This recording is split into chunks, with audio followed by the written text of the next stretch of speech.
तव कथामृतं तप्तजीवनं कविभिडीडितं कल्मषापः श्रवणमंगलं श्रीमदाततं भुवि गृह्णन्ति भूरिदा जनाः।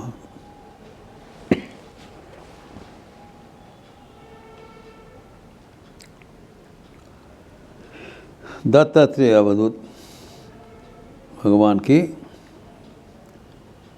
24 गुरु का चर्चा हो रहा था। हम लोग देखें सप्तदश गुरु हैं कुराट पक्षी, चील, काइट,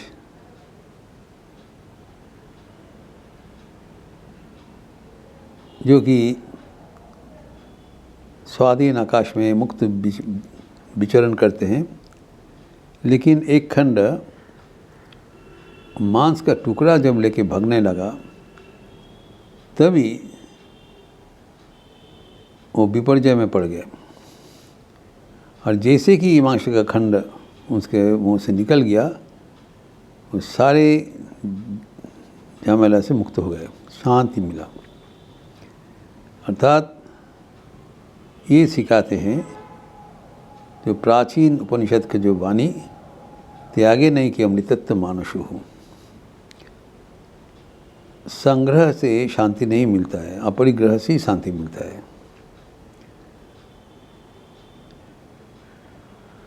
इसीलिए श्री कृष्ण भी अर्जुन को कहते त्यागे न पुरुष व्यग्र, त्याग द्वारा ही सब कुछ संगठित होता है। Immortality is reached by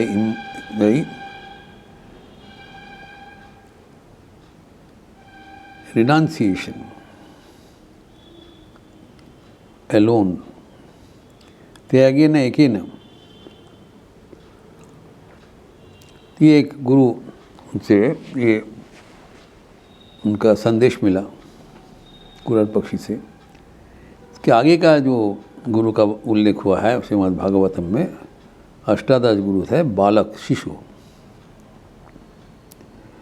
जो बालक से अनेक कुछ सीखने का हमारे है। अगर हम एक 5 वर्षीय बालक का जीवन अनुध्यान करें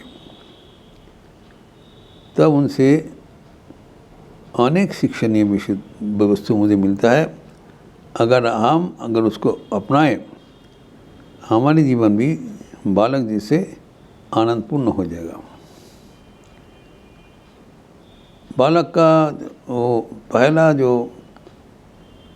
लक्षण है वो सहज आनंद स्वरूप। आनंद हम लोग जो परिभाषा है, हम समझते हैं आनंद किसी को साथ संयुक्त होने से और कुछ चीज़ संग्रह करने से आनंद मिलता है। संग्रह या संयोग, इससे आनंद मिलता है, लेकिन बिल्कुल गलत है। ये आनंद नहीं मिलेगा, ये दुख का ही नामांतर है। का जो कुछ संयोग होगा एवं जो कुछ हमारे संग्रह होगा वो बराबर के लिए नहीं होगा। जैसे वो चला गया बस आनंद निरानंद होगा। तो बराबर के लिए सहजात आनंद मिलने का उपाय है इसका संयोग संग्रह ना हो। बालक जी से वो निर्विकार रहता है, उदासीन रहता है, स्वाधीन रहता है। इसलिए बालक से जो आनंद मिलता है वो और किसी से नहीं मिलेगा एवं वो कभी ख़त्म नहीं होने वाला है। तो अद्भुत शिक्षा में बालक से मिलते न केवल उनको सहज आनंद का सीख मिलता है, बालक त्रिगुणातीत है, कोई गुण का वश नहीं है। तो जब गुण का वश नहीं है तो सदा एक रस रहता है, क्योंकि गुण बदलते बड़ा अच्छा सदैव परिवर्तनशील, कभी सत्य प्रधान होगा, रजत प्रधान होगा, तम प्रधान होगा। लेकिन जो गुणातीत है, गुण का वश नहीं है, त्रिगुणातीत है, वो सर्वदा चंचल रहता है। ये बालक का लक्षण है। कोई गुण का वश नहीं है, वो आनंदपूर्ण रहता है। फिर बालक का जो और एक लक्षण यहाँ पर हमें ध्यान से देखना पड़ेगा, वो सदा चिंता मुक्त रहता है, कोई चिंतन नहीं है एवं सबको अपना लेता है, अपना पर्याय नहीं है। तो हमारे जो जीवन में जितना रिश्ता बनता है, हम कुछ रिश्ता को अपना ज़्यादा मान लेते हैं एवं ये जो अपनापन जो दूसरा व्यक्ति के लिए ये बंधन का कारण है।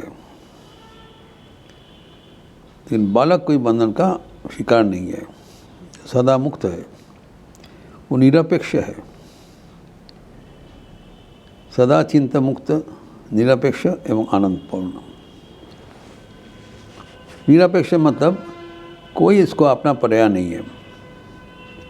ठाकुर कहते हैं कोई एक अपरिचित व्यक्ति उनको माँ के लिए रो रहे हैं, एक बच्चा कोई अपरिचित व्यक्ति उनको पास आके बोल रहे चल तुमको तेरा माँ के पास ले जा रहा हूँ। कोई इंट्रोडक्शन नहीं है, कोई परिचय की ज़रूरत नहीं है, बस इतना सरल विश्वास उनका होगा। सरलता का प्रतिमूर्ति होता है जो बालक का अद्भुत जीवन शैली एवं जो एक सबके साथ अपना लेंगे। अद्भुत उनका चारित्रिक विकास है एवं सब व्यक्ति ही बालक के प्रति आकृष्ट होता है।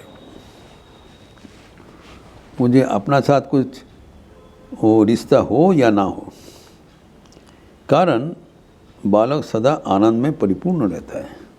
वो आनंद है, भगवान का ही आनंद विच्छरित होता है। आनंद का सोर्स है, उत्स है, वह है स्वयं भगवान। भगवान का आनंद ही वो प्रतिफलित होकर ये भक्तगणों के बीच प्रकाशमान है। अगर भगवान का आनंद नहीं होगा तो कुछ नहीं होने पाएगा। इसके साथ साथ भगवान के साथ जो ये भी होना चाहिए, भगवान के साथ जो है युक्ति होना चाहिए, वो निर्विकार रहता है। श्री रामकृष्ण कहते हैं कि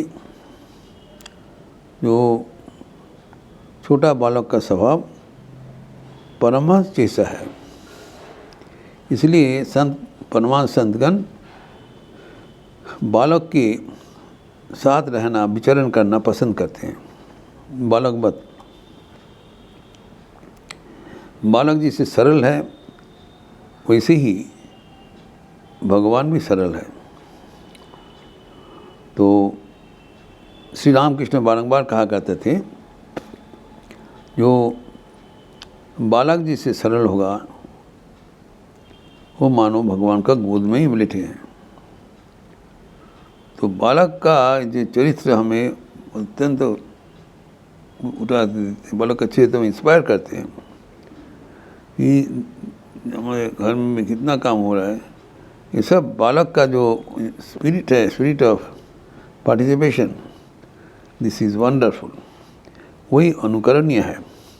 साधक के जीवन में तत्र वही बात समझ लिया कि बालक जैसे अगर किसी का मन पवित्र हो, आनंदपूर्ण हो, भेदभावना विहीन हो, तब उसमें जो उनको आनंद मिलेगा, सुख मिलेगा, तृप्ति मिलेगा और किसी से नहीं मिलेगा। तो इसलिए बालक हमारे जीवन में एक आदर्श स्थानीय है। जो बालक का पालते समय सीमा कहा करते थे कि इसमें तुम्हारा भी योगदान होना चाहिए। तो बालक का जो सीख हमारे गुरु जी को सिखाया वो हमें बराबर याद रखना चाहिए कि ये बालक का अवस्था परमात्मा से एक नीचे है। संत जैसे है, विराट उनका संभावना है और वो सरल, आनंदमय एवं उनके मन में कोई दुविधा नहीं है। और एक चीज़ बालक में है, वो शुचि अशुचि के बाद में है, परे है। उनके भीतर कोई, ठाकुर कहते हैं, जो वो कोई सोच में जो जाते हैं उसका कोई अप्रयोजन नहीं उनको महसूस होता है, क्योंकि वो सदा पवित्रमय। अपवित्रता हमारा मन का एक विचित्र भावना है। अगर कोई व्यक्ति बराबर पवित्र ही रहे तो और कष्ट करके और कुछ नहीं करना है, वो बराबर के लिए पवित्र हो गया। तो अभी जो पवित्रता अपवित्रता ये हमारा मानसिक वो हेजिटेशन है, जो आत्मा का कोई अपवित्रता नहीं लगता है। बालक का जैसे आत्मा का कोई रूप नहीं है, इसमें भी जो अभी बालक चरित्र ये कुछ समय के लिए रखना ठीक है। इसीलिए जो बालक का चरित्र हमारे दत्तात्रेय अपने गुरु रूप से माना था, जो बालक का चरित्र हमारे सामने रहे तो हम आध्यात्मिकता के बहुत करीब पहुंच जाएंगे।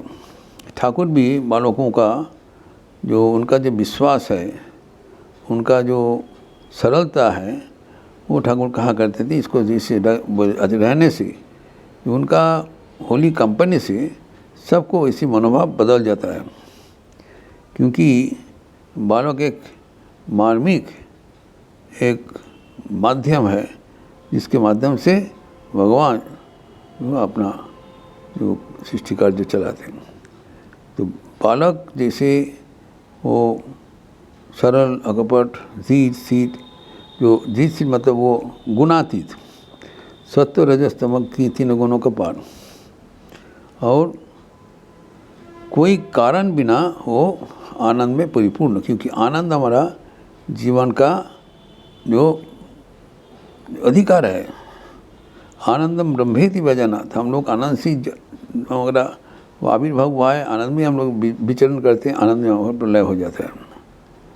तो ये कहा गया है कि आनंद से वो भरपूर है एवं वो आनंद के लिए किसी के ऊपर निर्भरशील नहीं है।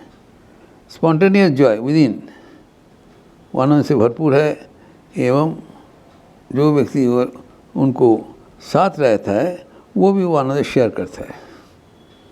तो बालक को इसीलिए देखने से सबको अच्छा लगता है, सबको प्यार लगता है, क्योंकि वो ईश्वर से बहुत करीब है, ईश्वर से करीब है एवं वो जो सदैव आनंद में भरपूर रहता है। ये अगर हम बालक का चरित्र हम याद रखें तब हमारे जीवन ईश्वर केंद्रित होते रहेंगे। ओम शांति शांति शांति। हरि ओम तत्सत्। श्री रामकृष्णार्पणमस्तु। आज पूर्णमासी है और आज श्याम नाम संकीर्तन भी है, और आज कहा जाता है कि वो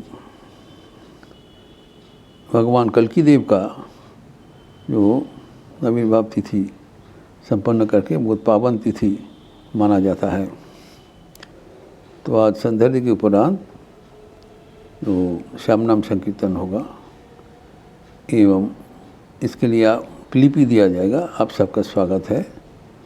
और इस प्रसंग में जो एक का बाद एक विभिन्न गुरु का चर्चा हो रहा था, हम देखते हैं अति साधारण जो दृष्टांत से दत्तात्रेय जी कैसे असाधारण सीख हमें परिवेशन कर रहे हैं। जितना ही हम कातर होकर उनको प्रार्थना करेंगे उतना ही हमारे जीवन का अपूर्व सुयोग है। आप लोग अच्छे रहिए, स्वस्थ रहिए, आनंद में रहिए। नमस्कार।